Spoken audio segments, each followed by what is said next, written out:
Olá, hoje nós vamos conversar sobre Noite na Taverna, este romance tão importante na literatura brasileira, e não sou eu que estou dizendo, são as universidades, é a sociedade, é todo mundo que está dizendo que Noite na Taverna é um livro importante para você conhecer, do autor Álvares de Azevedo, e foi publicado na metade do século XIX no Brasil.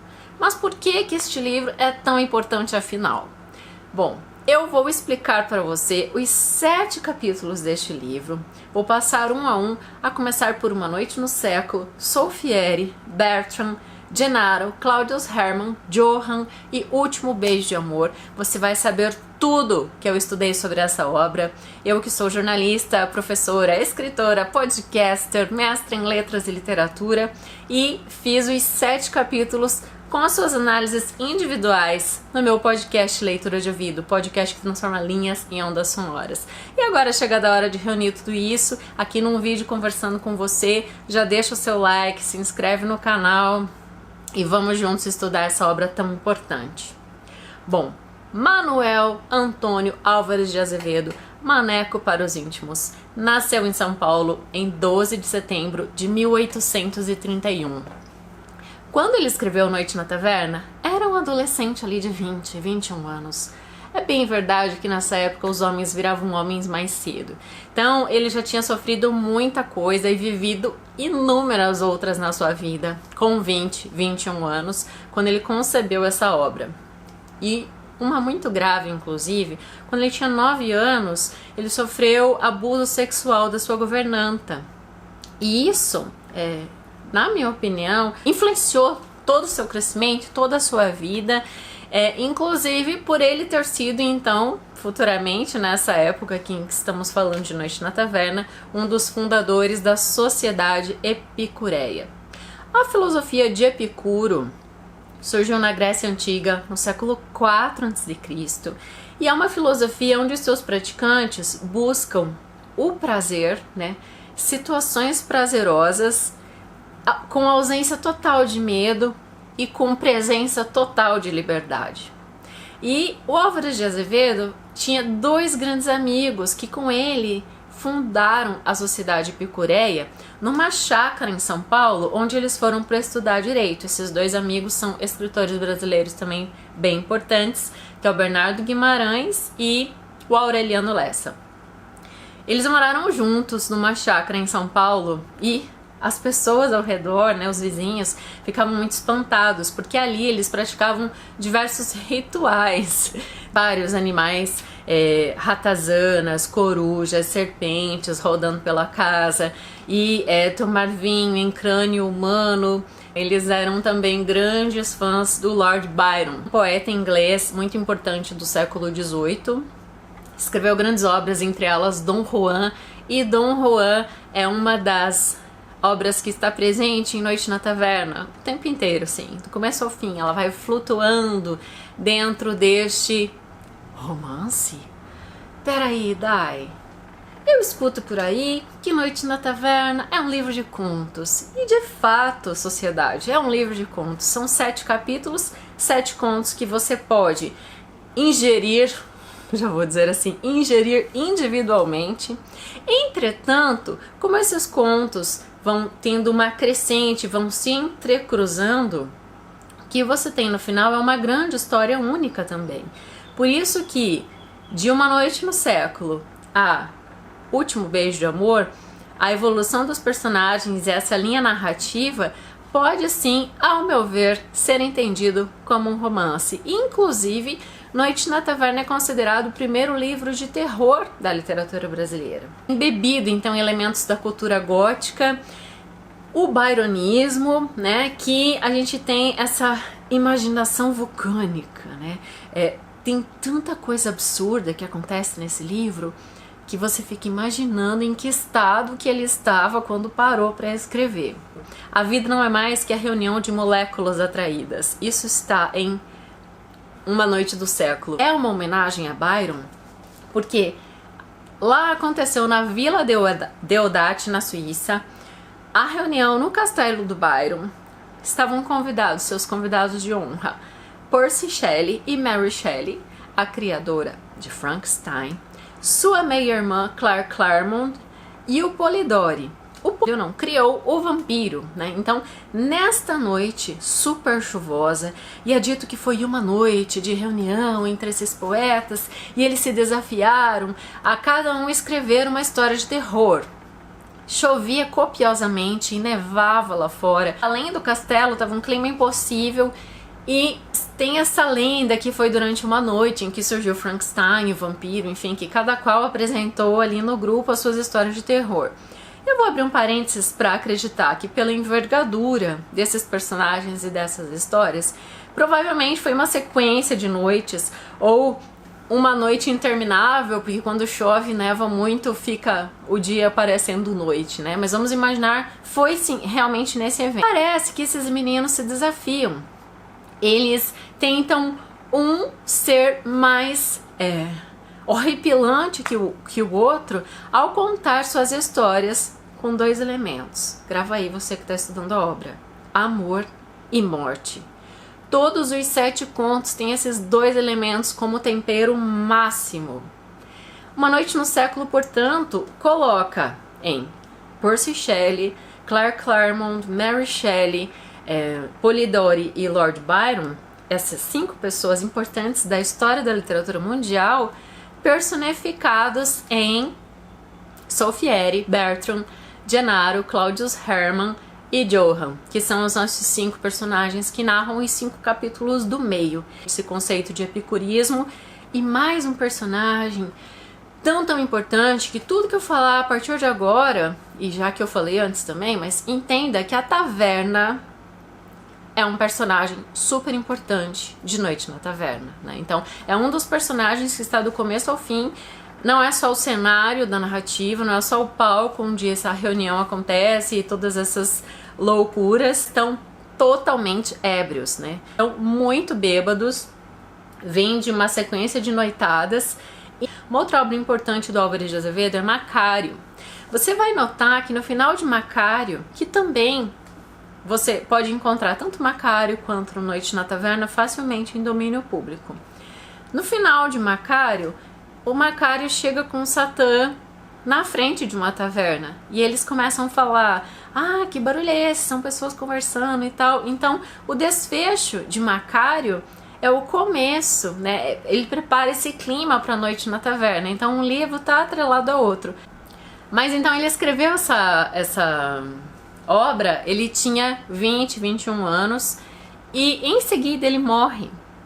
Aí o pai dele pega esses escritos, reúne, percebe que está sob um pseudônimo de Job Stern, e aí fica um adendo bem importante para você que está estudando a obra. Talvez você encontre em domínio público direto como Álvares de Azevedo, talvez apareça esse Job Stern lá no começo, você fique meio perdido. Então entenda, é o pseudônimo em que Álvares de Azevedo havia escolhido para publicar Noite na Taverna. 3 anos depois da morte do Álvares de Azevedo é que o pai dele publica. E entenda então que esse primeiro capítulo tem a ver com esta noite na Vila Deodati, na Suíça, e é apresentado tudo o que há de pano de fundo neste romance-conto. O conto 2, que é Soffieri. Em Soffieri, a gente tem uma narrativa impregnada de 2 coisas horripilantes que nos assustam. Primeiro, que começa com uma epígrafe de Lord Byron. Eu trabalhei com 3 edições para fazer esses estudos, mas as epígrafes elas tendem a estar presentes, até porque elas fazem todo o sentido, elas aumentam o sentido daquele determinado conto. A coisa horripilante que tem é a necrofilia. Então, é uma história de terror, só que é um terror onde não tem monstro, não tem demônios ou criaturas sobrenaturais, mas a monstruosidade tá no que esses jovens libertinos são capazes de fazer com outro ser humano, né? E eles conduzem a narrativa de tal forma que você fica pensando, nossa, meio que a condição geral do todo condicionou ele a fazer isso. Coitadinho, ele não é tão mal assim. Então, todos esses 5 amigos vão ter como característica contar a sua história meio que tirando a sua culpa, a monstruosidade nas suas ações. E Todas elas são histórias de abuso, de violência, regadas a egocentrismo. O espaço de Soffieri do conto é a Itália, né? Se passa em Roma. E a gente tem também, além da necrofilia, a catalepsia. Aparece em Edgar Allan Poe, que a Madeline é cataléptica, né? Então aquela doença que parece que morreu, mas não morreu. Pra te trazer aqui um filme bem famoso que trabalha com catalepsia, é Kill Bill, né? Então Kill Bill 1, Kill Bill 2, são filmes onde você percebe que a personagem vivida pela Uma Thurman, né? Ela sofre disso, então ela sofre uma coisa inclusive muito parecida ao que acontece em Soffieri, porque no filme 2, quando ela está na cama do hospital impossibilitada, né, de se mexer, ela não consegue levantar, chega um médico ou um enfermeiro, não lembro agora, e quer cometer assédio sexual com ela. Quando ela percebe que ela vai ser estuprada, ela consegue reagir, né? E com a sua força, enfim, ela consegue virar o jogo. Então, já de cara ele fala, não é um conto, é uma lembrança do passado. Então é uma história de amor e morte, ou deveria dizer morte e amor, já que ele rapta um corpo, né, de uma moça que está sendo velada numa igreja, leva pro quarto dele, daí percebe que ela tá meio que acordando, e daí que entra a catalepsia. Foi uma forma que o autor encontrou para amenizar um pouco, né? E ele estupra essa moça no quarto dele e fica com essa moça por vários dias. E quando essa moça morre de vez, ele enterra ela embaixo da sua própria cama. Não bastasse isso, ele encomenda uma estátua de cera que lembra esta jovem virgem donzela, que então ele raptou, morta, estuprou e enterrou embaixo da sua própria cama. Então é uma história bem terrível e bem assustadora, que você vai perceber do que o personagem é capaz. No capítulo 3, Bertram é o Dom Juan da literatura brasileira, é o personagem mais Dom Juan existente, porque ele tem uma sina amaldiçoada por todas as mulheres e pessoas, homens ou mulheres, com quem ele se relaciona e com quem ele tem contato, a pessoa acaba morrendo, né? E é um conto mais longo, inclusive, ele também tem a ideia do naufrágio, que está contido em Dom Juan, né, no poema extensíssimo de Lord Byron, e ele fala de cara, já para livrar a sua condição de que ele não é tão culpado assim. Uma mulher me levou à perdição. Essa mulher se chama Ângela.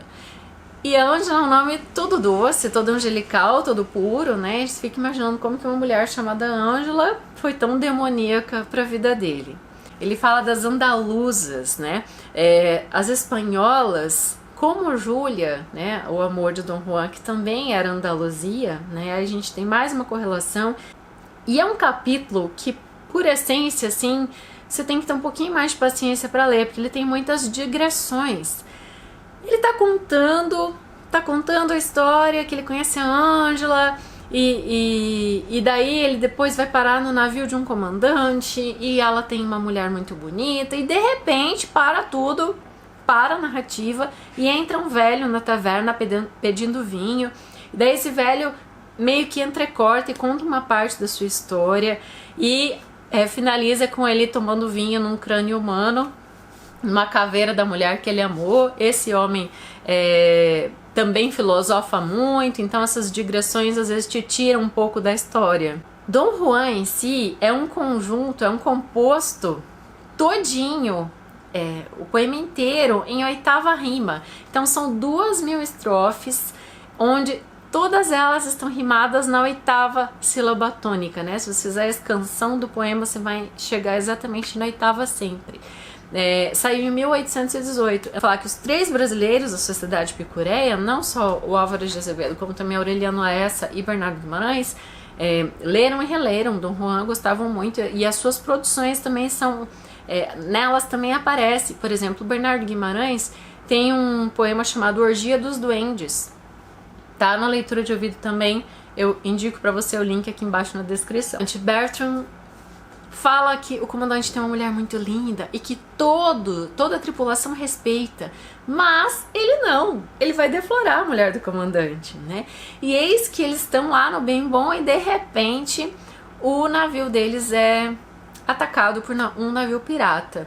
E na guerra, na luta e tudo mais, eles acabam naufragando e parando num pequeno barquinho. Então ele tem, no começo, assassinato e infanticídio, porque essa Ângela, que era o grande amor da vida dele, a primeira mulher lá que ele amaldiçoa, né? Que depois ele reencontra 2, 3 anos depois do amor que eles viveram, já está casado e tem um filho, e pra ela fugir com ele, ela mata a mulher e a criança. Então é uma cena já bem grotesca. Aí a gente tem adultério, com o caso da mulher do comandante, e a gente tem antropofagia nessa cena, então, final do naufrágio. Vai acabando as pessoas sobreviventes, eles estão em 5, vai acabando as pessoas, eles ficam em 3, o Bertram, o comandante e a mulher do comandante, eles tiram do palitinho e é escolhido então o comandante para ser morto, para que eles pudessem se alimentar. O que tem um pouco de incongruência nesse conto é que o narrador fala que tem as aves de rapina, as aves do mar, e daí você fica pensando, por que eles não abateram uma ave e comeram ao invés de comer um ao outro? Mas tudo bem, faz parte do gótico da história, né? Então você pode questionar um pouquinho, mas vai entender que foi a opção do narrador. E no final fica só ele e a mulher do comandante, né? Depois de uns dias que eles comem o comandante, né, as partes possíveis, e que daí começa a descer as aves para pegar os restos. Existem muitos gozos no livro o tempo todo, e então essa onda leva o corpo da moça e ele fica sozinho, e daí ele é resgatado por um navio inglês, né? E fica tudo bem, e vai parar na taverna para contar a sua historinha. Capítulo 4 é Gennaro. O próprio nome já diz, se passa também na Itália. Gennaro é um pintor, neste momento da narrativa ele está com 42 anos, mas ele vai contar pra gente uma história de quando ele tinha 18 aninhos, dos seus 18 aos 20. E ele é aprendiz de um pintor muito experiente, que tem 2 mulheres jovens na sua vida. E aí que entra a perdição da história da vida do Gennaro. Para mim, o Gennaro é o menos pior de todos os 5 amigos, mas nem por isso ele fez coisa bonitinha, né? O velho pintor tinha a sua esposa de 20 anos chamada Nausa e tinha uma filha de 15 anos chamada Laura. Como o Gennaro tinha 18 anos nessa época, né, ele ficou bem no meio do caminho entre as duas. Logo ele percebe que a Laura se apaixona por ele. Ela vai no quarto dele à noite, deita-se com ele, mas logo em seguida ele começa a ser seduzido pela Nausa, né? Então aqui o argumento de nossa, eu não sou tão mal assim, aquele que foi seduzido pelas garotas. Acontece que a Laura, depois de muito tempo brincando com ele, vou usar aqui o termo do Macunaíma, né, do Mário de Andrade, depois de muitos meses e meses brincando com o Gennaro, ela se vê grávida e ela chega para ele e fala: eu estou de esperanças, faz 3 meses que não desce minha menstruação, né? E diante daquilo me pede pro papai, né? Me pede em casamento. E aí entra a covardia do Gennaro, né? Ele imagina, o velho vai me matar, vai matar você e eu, não é possível. Então ele não tem essa coragem, mesmo ele gostando da Laura, mas aí entra um argumento no conto de que ele tá muito, muito encantado pela Nausa. A Nausa que fica com ele todas as noites, praticamente, né? A Laura fica muito, muito, muito doente, ela comete aborto, né? Então ela faz de tudo para perder esse bebê e ela fica doentíssima, e o pintor, o pai da menina, fica extremamente doente junto com ela. Velho, ele sofre de sonambulismo. Então ele arranca o Gennaro da cama da Nausa, e você acha, nossa, descobriu tudo agora, a cena dos dois, mas não, ele tá sonâmbulo. Ele arranca da cama da Nausa e leva ele pro quarto da Laura, que até então, já anteriormente havia tido uma cena em que a Laura estava morrendo nos braços do Gennaro. Então pro Gennaro a Laura tinha morrido, mas ele chega lá e a Laura tá lá, moribunda, em cima de uma cama. E o velho enlouquece tanto naquela cena, grita, chora, são noites e noites de choro, mas essa é a cena mora, assim. Aí no outro dia tá tudo bem, tipo, o velho não lembra de nada porque ele é sonâmbulo. Mas aí passa o tempo e essa história ela corre de um inverno a outro. Então a gente tem uma transição estacional nesse conto bem interessante, porque começa num outono, onde as folhas estão caindo, né? Ele até fala isso no início do conto do Gennaro. Aí, quando ele tá se divertindo com as garotas, a gente tem o verão, né? As cenas quentes e a primavera, né? Que daí de repente floresce o bebê na barriga da Laura. Aí de repente tudo começa a ficar turvo de novo, ela fica doente, fica moribunda, o cara começa a ficar sonâmbulo, então chega o inverno de novo. Passado essa cena que eu acabei de narrar, nesse inverno então que chegou, esse um ano depois, ele cata o Gennaro e sai numa noite fria, com uma capa porta fora. Hélio, o pintor, entra na cabana de uma bruxa. Vou chamar de bruxa, mas é uma mulher idosa, muito entendedora de ervas aromáticas, né? Então a gente vai entender no estereótipo da literatura que se trata de uma bruxa, uma feiticeira, e ele volta pra lá e ameaça. Então vai fazendo o Gennaro confessar, né, que ele tava ali entre as duas garotas e cometeu mal para as duas.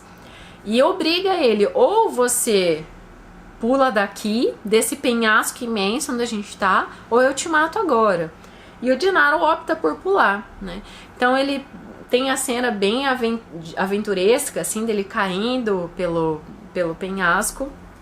E no final, então, ele é resgatado por camponesas que cuidam dele, ele fica bem e vai parar na taverna pra contar a história pra gente.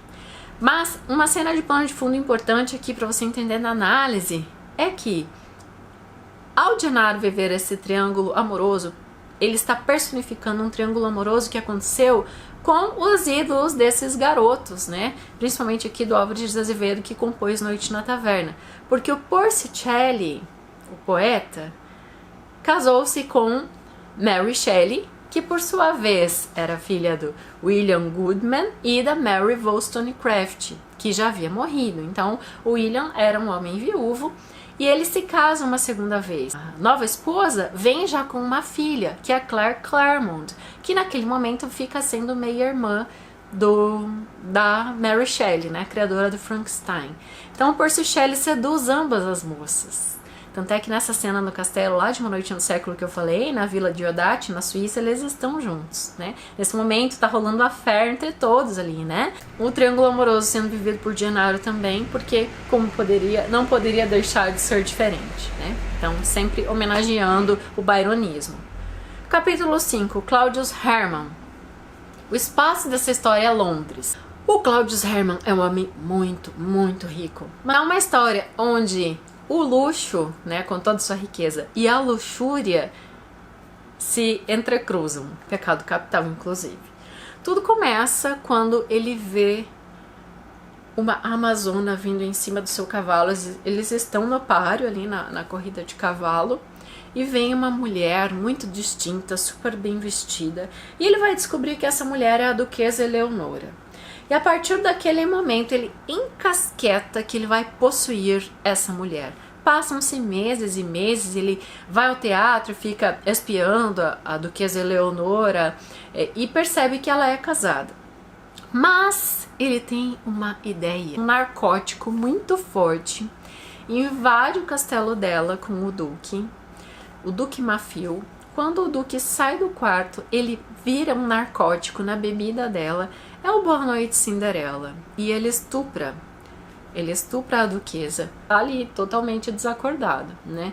É também a narrativa mais erótica, porque quando ele tá contando assim as coisas feias que ele fez, né, com as outras pessoas, com as mulheres no caso, a narrativa muda para terceira pessoa, né? Então a gente tem um começo de conto, que esse também é um conto mais longo do livro, um começo de conto onde ele está em primeira pessoa e de repente a narrativa muda para terceira pessoa. E tem ainda uma terceira camada, então a primeira camada da primeira pessoa, a segunda da terceira pessoa, e tem mais uma camada lá no final, no desfecho do conto, quando a duquesa então abre a carteira dele e encontra uma poesia. E nessa poesia a gente vê também a expertise do Álvares de Azevedo, como se o Claudius Hermann tivesse escrito tudo que ele fez de mal para a duquesa, mas em versos, né? Então tá bem poético também, por isso que é a narrativa mais romântica, mais erótica e mais poética do livro todo. Sexto capítulo, Johann, é a historinha mais curta do livro, né? Mas não por isso menos intensa, porque começa com uma bofetada, uma briga de bar. O Johann tá perdendo feio no jogo de bilhar, tá perdendo pro Arthur, e como ele fica nervoso de perder o jogo, ele dá uma bofetada na cara do Arthur. Uma pessoa fala: ei, resolvam isso como homem, vão duelar, e é o que eles decidem fazer. Então eles saem de lá abraçados como dois bons amigos bêbados, vão até a casa do Arthur, ele escreve 2 cartas, uma para sua mãe e outra para sua amada, que ele só coloca uma inicial, G, e fala: se por acaso algo de ruim acontecer comigo, você vai até ela e entrega o meu anel e entrega esta carta. E no duelo, né, eles duelam com armas de fogo, o Johann, claro, acerta o Arthur, que morre ali, né? Cai na sarjeta. E então ele acha no bolso, além do anel e das cartas, ele acha um bilhete desta G e o endereço onde ela estaria esperando-o para uma entrevista. Quando você vir isso no livro, uma entrevista é tipo um encontro mesmo, um rendezvous, né, entre os personagens, é tipo um encontro de amor, um date, né? Então ele tá aguardando, ela tá aguardando ele, e ele vai com o anel no dedo e se passa por Arthur. E depois de tudo ele conta que era uma donzela, que eles só ficavam pegando na mão e dando beijinhos inocentes, que foi uma das melhores noites de amor que ele teve, né, que a menina era virgem, que o Arthur nunca tinha tido nenhuma liberdade com ela, mas que ele então, naquela condição, se passando por Arthur, tinha feito tudo com a menina. Aí o que acontece é que quando ele tá descendo as escadas, indo embora desta entrevista, ele é pego numa emboscada pelo irmão da moça. E eles começam a lutar ferozmente, e daí ele vai perceber, ele mata esse irmão da moça e ele vê que era o irmão dele mesmo. Daí ele sobe e vê que a moça era a irmã dele também. E daí ele vê o quão cruel ele é como ser humano, porque ele não só matou o namorado, seria o cunhado dele, matou o irmão dele e levou à perdição, né, deflorou a sua própria irmã. É uma história de família, uma história trágica de família, e essa é a história de Johann. Nesse ponto no livro, os amigos estão totalmente mais ébrios do que nunca, assim, super bêbados, e começam a dormir. E daí termina as narrativas dos 5 amigos e vem então o último beijo de amor, que é o último capítulo e é o desfecho. Todos dormindo, começa com um suspense, entra uma moça na taverna, toda vestida de preto. Os passos, né? Podemos ouvir os seus passos. E essa moça vai reconhecendo, só com uma lanterna, vai reconhecendo os rostos desses caras deitados, até que ela chega lá no livro, é chamado como Arnold. Em uns 3 contos, mais ou menos, a gente tem esse Arnold sendo citado. Aí você vai entender que esse Arnold, na verdade, é o Arthur, do duelo com o Johann. Ele se passa por Arnold no livro todo, mas ele é o Arthur, que era o amor desta G. E esta moça que entra é Georgia, é a própria G, que um dia foi donzela e hoje é prostituta. Quando ela encontra Johann, então o irmão que a deflorou, ela enfia um punhal em Johann. Então ela vinga. E quando ela acorda o Arthur, após vingar toda essa pressão social, a vida dela toda destronada, né, desde esse momento, para não falar outra palavra aqui e ser banida do YouTube. Só que ela vai com uma decisão, ela vai para morrer na taverna.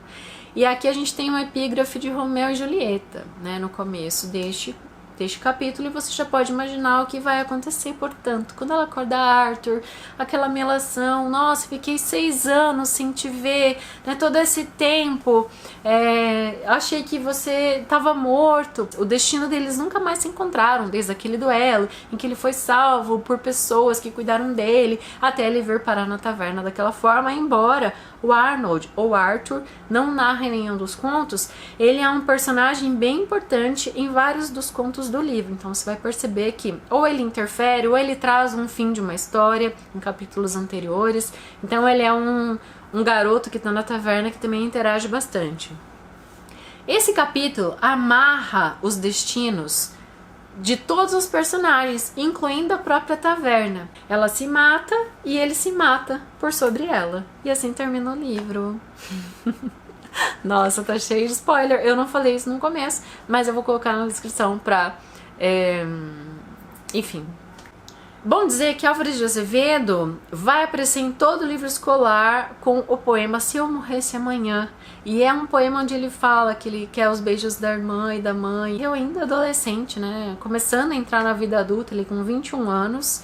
E ele tinha todo esse saudosismo da infância, mas ao mesmo tempo foi um cara que viveu muitas experiências, como eu falei, né? O abuso sexual na infância e toda essa questão de libertinagem, né, no seu comportamento, no seu crescimento. Ele estudava direito, né, quando eles moravam nessa chácara em São Paulo, e deixou todo esse legado para a literatura brasileira. Por essas e por outras é que este livro está sendo cobrado dos estudantes, né, e qualquer pessoa que entende de língua portuguesa ou que tenha lido traduzido, é interessante saber o que há por trás, né, dessa obra, porque ela está sendo cada vez mais estudada e cobrada. O livro então saiu em 1855 e foi publicado póstumo, né, após a morte do autor. Espero que você tenha gostado e volte sempre por aqui. Deixe seu like pra mim se você não fez isso ainda, para suportar o meu trabalho, porque tem muito estudo em tudo isso que eu te falei. Eu li páginas e páginas e páginas, além do próprio livro, em várias versões.